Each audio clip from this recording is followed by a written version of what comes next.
What's going on, everybody? Welcome back to the channel. Aftersound here, and we bring you Splinterlands content daily. We also stream over on Twitch at This Is Aftersound. So come by, say hello. We do giveaways every week. Every day on the stream, and we do giveaways every week here on the channel. All you have to do is leave your in-game username in the comments, and I pick out my favorite ones on the weekly Q&A videos. So let's go ahead and jump in, continuing this video series. One of the previous videos that I recorded was looking at all the summoners, and now we're going to do deep dives into all of the splinters and go splinter by splinter, starting with fire. So let's go ahead and look specifically at fire. Now, I'm going to go from the top down, right? We'll look at the starter deck later, at the full starter deck, I suppose, later. But what I want to look at is legendary cards right now. So each of these splinters is going to have their own fiend. So let's take a look at the fiend. I took a quick peek at this one earlier, and I love it because for 0 mana, you have the ability to get a monster that has 2 melee attack, 3 speed, but technically 4 speed because they have swiftness, so they give not only themselves but all monsters an additional speed. So you're going to have for 0 mana, 2 melee, 4 speed. Yes, only 1 health, but I don't know. That speed can come in super handy. There are going to be different game types, such as what is that one called? Like the leveled out, like where all monsters, or equalizer, where all monsters get the same health, like, or even something as simple as melee attacker, right? Or sorry, melee mayhem, where all the melee attackers get to attack, or melee sneak, whatever, or super sneak, I think.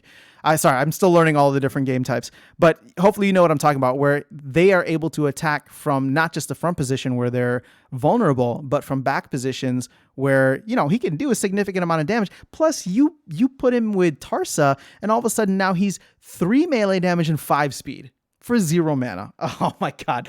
That's really, really exciting. These fiend cards, I think, are going to be very valuable. They are not, in my opinion, just replacements for Chicken. They are really, really, I mean, they have such offensive prowess that Chicken doesn't have. I mean, Chicken does at lower levels, but look at this guy. You could still get someone who has, well, he doesn't have swiftness here, but you pair him with Tarsa, for example, and at level 1, he has a 2 damage, 3 speed. That's not bad, right? For 0 mana. So all things considered, if it's a low mana game, you could have another monster in there for free. So I really like this one a lot. Now, Ifrit Rising is okay. So let's take a look at this. At level 1, it's an 8 mana card. He has 2 magic damage, 3 speed, 8 health, and he already comes with this ability called Recharge. Now, I was looking for some clarification on this. I watched Bulldog's videos, and I don't think that he had a clarification. I'll have to double check the map channel. But the monster, so Recharge is the monster attacks every other round, but does 3 times damage. So I'm assuming he attacks the first round, but then doesn't attack the second. So it'd be like every odd round, essentially. So first, third, whatever. Maybe if he gets stunned, obviously that's going to throw things in the mix. But 3x the damage at level 1 means he's doing 6 damage every other turn. You get this guy to level 4, and all of a sudden, same speed, but he's up to 4 damage with force field. So, which means that he's doing 4 damage the first turn and 12 damage every other turn after that. That's pretty insane. I like it. I mean, this is where kind of speed comes into the mix here, where it's just like, hey, if there's going to be several other monsters out there that have this recharge, right, this recharge ability, we need to kill him quickly. If we can kill him, we need to kill him in 2 turns rather than 3 turns, because we don't want recharge to take into effect. So that is going to be a game meta that I'm excited to jump into and explore further. Obviously, I want this guy on my team, so hopefully we get some of him in the packs. All right, let's go down to the epics. All right, Jin Infernai. So we did call it here, knowing that all Jins would have the some kind of magic attack. So at level 1, 3 speed, 3 magic attack, 4 health.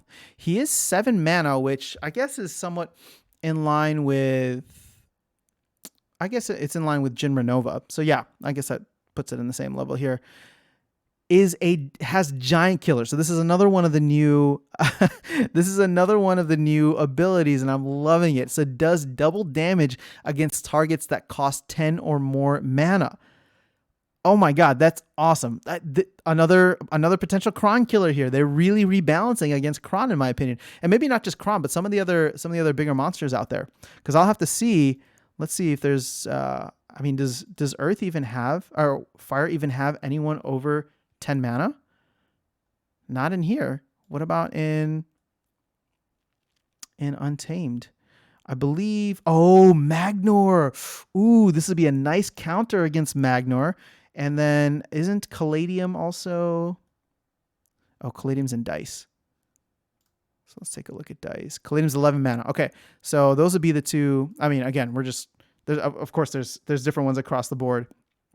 Okay, so we took a look at Jin Infernai. I like this card a lot. I think that I want to get maxed out versions of all of the Jins, including Jin Chihuahua. Let's not leave out Jin Chihuahua, the dragon one who did not get a magic attack. All right, this guy.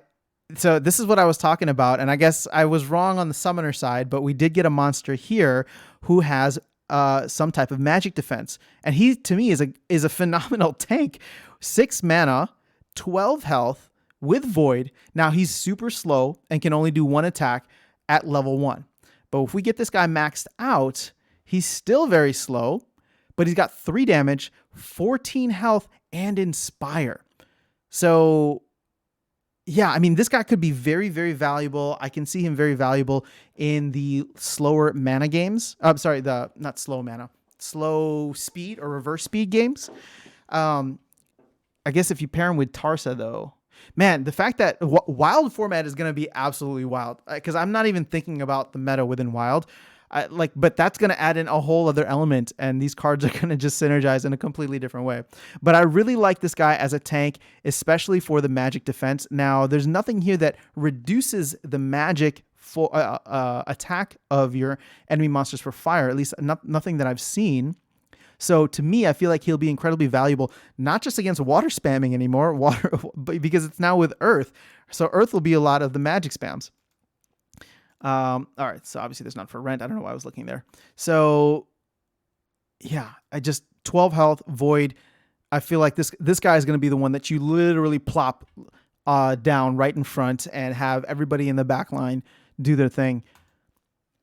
Okay, the Forgotten One. I like this.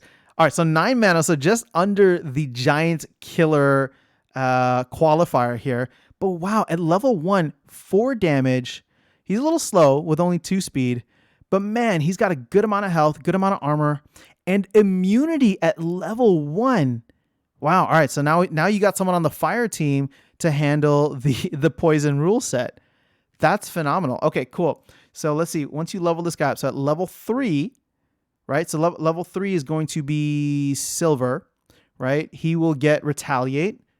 Oh my goodness. And then at gold, level 5 and maxed out, he has a damage of 6, a speed of 2, immunity, retaliate, and piercing with 6 damage, plus essentially 15 damage that he can take, right? 5 armor and 10 health. Oh my gosh, I'm already falling in love with the Fire Splinter. We haven't even gotten to the other ones yet. Okay, so these are going to be a lot of fun. Oh, 46 cards. I really hope these cards are super cheap in the beginning, because I want to make sure that I go through and grab as many as I can to max these guys out, or at least get them to gold, because I want to get up to gold as quickly as possible. So I would need 20 of them. Oh boy. Okay, so I would need 20 of them for gold, 32 of them to max in gold. Good to know. All right, so we've taken a look at that. Let's look at the commons and rares together, because this will make up your starter deck essentially, right? So we have Tarsa here. Let's go in a specific order. I guess I don't really have a specific order, so we'll just go in this order. So Radiated Scorcher, I did take a peek at this one earlier. Too slow for me. I mean, 3 mana. I'm sorry, one mana is nice, and you get Shatter here, but not fast enough, in my opinion, to do anything to the Shatter. Maybe this is like one of those sacrifice plays where you hope that they can get that damage in right away. But I don't know. I wasn't sold on that card right away. Lava Spider seems to be the replacement for Fire Beetle. Now, what's nice is that so this is a common card. So once you get them to silver and gold, actually this looks like it would be for gold, they do get snare, which is great and goes well with the lore. Goes well with the lore. And then maxed out, they have poison and 3 damage overall. For 3 mana, 5 speed, I like this card a lot, actually. And this is one, especially if you have a Jotun deck, since we won't have Fire Beetle in the new meta, the new modern format, the fact that you get 2 damage from him for 3 mana is going to be incredibly valuable, and I think he'll be really, really good with Jotun. Speaking of which, I don't think there were any ranged monsters. Wow, no ranged monsters in the epic and legendary rarities. Okay, so now we have Radiated Brute. So this guy's 5 mana, looks like a tank with reach here. 3 damage at level 1 isn't bad. 4 health, decent. Again, he's not going to fit in the Little League kind of games. He does get Enrage and can do up to 5 damage. So he's okay. He's okay. Not necessarily my favorite, but I mean, look, 5 damage is a significant amount. But it's interesting that once you max a lot of these cards out, we're seeing that Force Field all of a sudden becomes something, becomes a very significant factor. Okay, Scavochemist. I think we know that there's going to be probably one for each of the Splinters, a new race it seems. So Scavochemist for 2 mana, you get Rust, so it reduces the armor of all enemy monsters. This is nice as a potential counter to the Water Summoner, the new Water Summoner. Oh, I like Cleanse. I like seeing Cleanse here, and you get Cleanse at silver too, which is fantastic because you can do this at level 4. So he goes up to 3 speed. Oh my gosh. And then he has silence. So here we go. Okay. This is exactly what we're looking at. So you're not going to have this at the starter level, which makes me feel that fire will still be somewhat susceptible to the, to any kind of magic spamming, but that's just how life goes, unfortunately. But you do get silence here. Oh, wow. Look at how much he gets for 2 mana. If you max this guy out, he gets slow, silence, Cleanse, and Rust. I'm going to be excited to see the Scavos across all of the Splinters. But this to me seems like a must-have card and a must-have leveled up card, especially if you're getting into the higher levels here, because 6, 7, and 8 will be gold, and you will want to make sure that you have that silence in there, especially to go with the guy who has Void, right?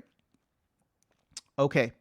Antoid Platoon. So at level 1, so again, we're looking at this from a starter deck perspective. At level 1, here is your, I suppose, starter deck Little League tank, right? Yeah, I would say that this is your starter deck Little League tank. Are there 2? There's 2 Scavos. Oh my gosh. Okay. So one melee damage, 1 speed is really slow. He does have some armor. I do like that he has shield. So as long as he's not getting magic attacked, you should be in a better spot. Now, as he levels up, oh, this gets interesting. So as you get to gold at level 6, he gets Scavenge. So this is someone that you would want to have up front, and hopefully that your monsters in the back can get some killing done to raise up his level. So this is kind of nice to see that you get that at gold. And maxed out, he has 3 damage, 3 armor, 5 health. Okay, I'm not fully sold. I'll have to see how this mixes with the rest. All right, Scavo Firebolt. Okay, so we have one Scavo that can't attack, and we have another Scavo that can. Hold on, I'm just so curious now. Do we get 2 Scavos across? Oh, no, we don't. Okay. I thought we would. All right, just doing a little preview here. All right, so we don't have any more Scavos. Interesting. Okay. I was wrong. Okay, so let's take a look at... So we got, I guess we got our 2 Scavos here. Looks like they're only fire related. So Scavo, Firebolt, 4 mana, 2 damage is pretty good. He reminds me of, was it Peacebringer? 2 speed is a little slow, but he is rare. So what does he get higher up? So you're able to use him at level 2 for most of bronze. You can get him to level 4 for silver. And at that point, he's got 3 damage for 4 mana. It's not bad. He does get a higher speed, though. At level 5, he gets that 4 speed, which is clutch. Now, if you get him maxed out, 4 mana, 4 damage, 4 speed, 6 health, and Knockout. Now, Knockout is something that I haven't really played with. Knockout or Stun are ones that I haven't really played with, although I knew that they are somewhat powerful. I do like this guy, though, as someone that can synergize with Jotun. Obviously, I think about Jotun all day long because it's just so much fun to play with. But at level 2, you'd be able to play this with a Jotun and have 3 speed, 2 damage for 4 mana isn't bad. I don't know that you would find that. I'm trying to think about the Jotun decks that I play right now, which are obviously limited, right? But for the modern format, that seems pretty good. Okay, Tenyi Striker. Another potential tank here. I like this. Oh, no, not a tank. Look at this guy. This guy has Sneak. 5 speed right off the bat, 2 damage, 5 health.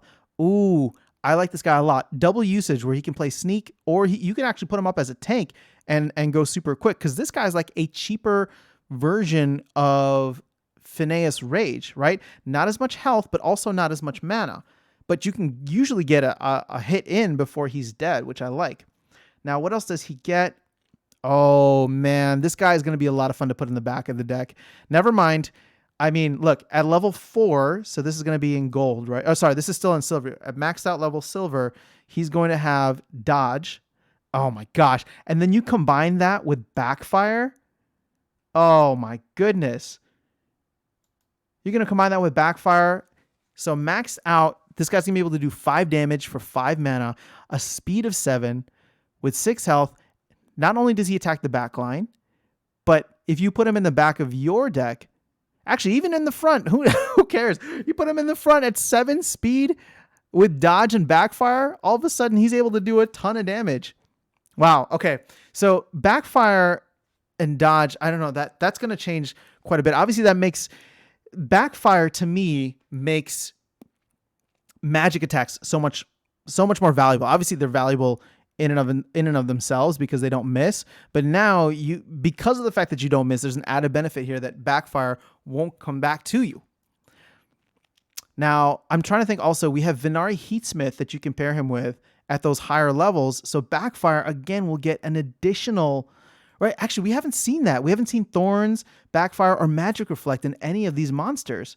So who else are we pairing that with? We'll have to see what the neutral cards look like. Because right now, the only synergy that I can see with the Chaos Legion cards is Tenyi Striker and Amplify. With the Chaos Legion cards and the rewards cards, specifically Venari Heatsmith, all I can see is Tenyi Striker. But we got 2 more cards to go through. So let's see. And these are both the rares. So we got the Jin Apprentice. 5 mana, 2 magic damage, 2 speed, no buffs, 4 health. And this guy is this Death Blow? Interesting. Okay, so you're not going to be able to use Death Blow in bronze or silver. So it looks like it'll be in gold that you will get Death Blow, right? 5 and 6 will be gold in most cases. At which point he'll be able to do 6 damage. And if you do get him maxed out, 4 speed, 4 damage with Death Blow, it makes this guy pretty good if you're able to max him out. All right, last one we have Molten Ash Golem. This is an interesting guy. I suppose he serves somewhat as a tank as well, because he can do close range, 9 health, very slow though, and only can't do much damage. I mean, 6 mana is, I guess, standard for a tank. It's actually probably on the little cheaper side for a tank, but you can get him you get him at the starter deck here, which is kind of nice. Now, he does get at the higher levels, so this is going to be at gold, not silver. He does get weakened, so you'll be able to reduce enemy monster health, and I like this a lot. He gets demoralized when he's maxed out. Now, again, most people, including myself, probably won't be playing with maxed out cards, but it's interesting to see. It's interesting to see how he'll be able to reduce. Okay, so what's interesting here is you pair him with someone like Tarsa, and then all of a sudden they have your monsters are faster and have increased melee. Okay, never mind. Sorry, I was thinking about something else. All right, I really like this. Okay, so let's go ahead. We're going to include the Untamed Commons now. So this is your fire starter deck, right?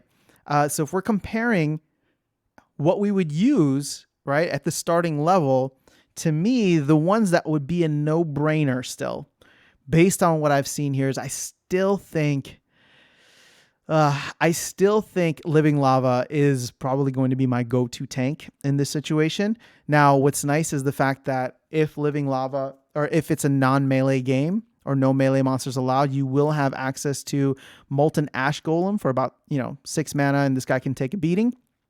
He's just as slow as Living Lava, and he can still attack at the front. For the Little League, though, I do like Antoid Platoon, although he's essentially replacing Cerebrus for me. Cerebrus is one that I liked using a lot in the Little League, so 4 mana and under. He's just very slow, just super slow. I don't know that I like that. Super slow and can't do as much damage. Cerebrus was a lot better in that regard. I mean, you compare him with Tarsa and all of a sudden he's 2 speed, 2 melee damage. He does get shield though, which is nice. So it looks like, Fire is getting a good amount of debuffs or buffs with shield on their tanks. So that's kind of cool. But this is what you get at the starter deck. I would say, combined with Tarsa, I mean, even with Pyre in some cases, man, Tarsa with Serpentine Spy. Ooh, that's going to be a lovely, lovely combo. It makes me want to grab a bunch of Serpentine Spies. Level that bad boy up. Okay, looks like we've lost Chaos Legion, so I'm going to have to refresh this. All right, so that's all we have for the Fire Splinter. Would love to get your thoughts on it, guys.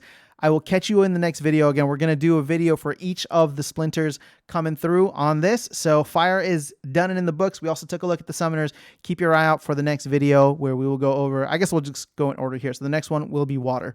All right, I will catch you guys later. Have an awesome, awesome rest of your day.